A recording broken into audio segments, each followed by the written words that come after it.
First tip వచ్చేసి oil క్యాన్ని clean చేసే idea. ఇక్కడ క్యాన్ మొత్తాన్ని క్లీన్ చేయట్లేదు, మనం బయట వైపు మాత్రమే క్లీన్ చేసుకుంటున్నాం. ఎందుకంటే పోపు వేసేటప్పుడు ఆయిల్ ఇచ్చింది క్యాన్ మీద పడచ్చు, లేకపోతే ఆయిల్ అనేది పోసుకునేటప్పుడు పొరపాటున కారిపోవచ్చు అనమాట. అలాంటి టైంలో క్యాన్ మొత్తాన్ని క్లీన్ చేసుకోకుండా బయట వైపు మాత్రమే కదా పడుతుంది. ఆ ప్లేస్లోనే కొద్దిగా బియ్యం పిండిని కానీ లేకపోతే గోధుమ పిండిని అయినా సరే క్యాన్ మొత్తానికి రాసిన తర్వాత టిష్యూ పేపర్తో ఇలా రుద్దినట్లుగా చేసామనుకోండి, ఆ జిడ్డు అనేది పోతుంది.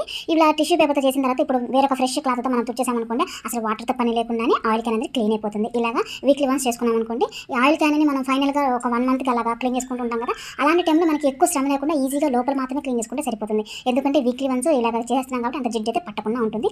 తప్పకుండా ట్రై చేసి చూడండి.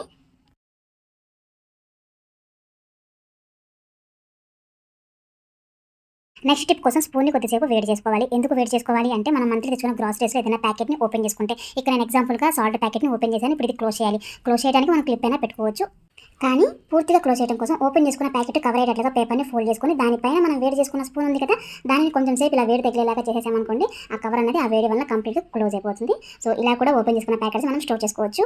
ఈ టిప్ వచ్చేసి మనం ప్రయాణం చేసేటప్పుడు చాలా బాగా యూజ్ అవుతుంది అనమాట. అంటే మనం ఓపెన్ చేసుకున్న ప్యాకెట్స్ అంటే బిస్కెట్ ప్యాకెట్స్, ఇలాంటి ఫుడ్ ఐటమ్స్ వేటినైనా సరే క్యారీ చేసుకోవాలి అనుకున్న టైంలో ఇలాగ క్లోజ్ చేసుకున్నట్లయితే లోపల ఉన్న ఫుడ్ ఏదైనా సరే పాడైపోకుండా ఫ్రెష్గా ఉంటుంది.